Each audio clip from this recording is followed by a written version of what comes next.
مساء الخير، أنا محمد إبراهيم. حابب أشارككم تجربتي عن أمت ليرنينج سنتر. أنا في الأول كنت بدور على كورس داتا أناليسز، وكنت بدور على مكان معتمد وفي نفس الوقت يكون الانستراكتورز فيه معتمدين ويكونوا بيشتغلوا بشكل عملي أكتر، وغير كده وكده برضو الشهادة تكون من مكان معتمد. وبصراحة بعد تدوير كتير لقيت أمت هي أنسب شركة بصراحة، أو أنسب سنتر خدت فيه الدبلومة دي.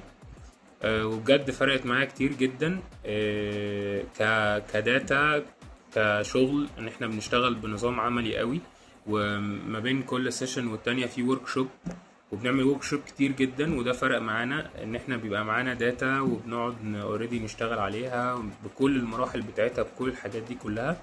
وفي نفس الوقت الانستراكتورز كويسين جدا، وتيم الإدارة كمان بجد لذيذ قوي، وفي نفس الوقت بيساعدنا لما بيحصل أي مشاكل. هو اوريدي بيسبورت لينا، وأي مشكلة هو بيحلها. حتى لما كان عندي مشكلة في تغيير الوقت أو تغيير المجموعة نفسها لسبب ما، فهموا المشكلة دي واوريدي حلوا الموضوع بشكل بسرعة جدا. فلا بجد قامت شركة يعني محترمة جدا وكويسة جدا بصراحة، وانا مبسوط ان انا اوريدي خدت الدبلومة من هناك. شكرا.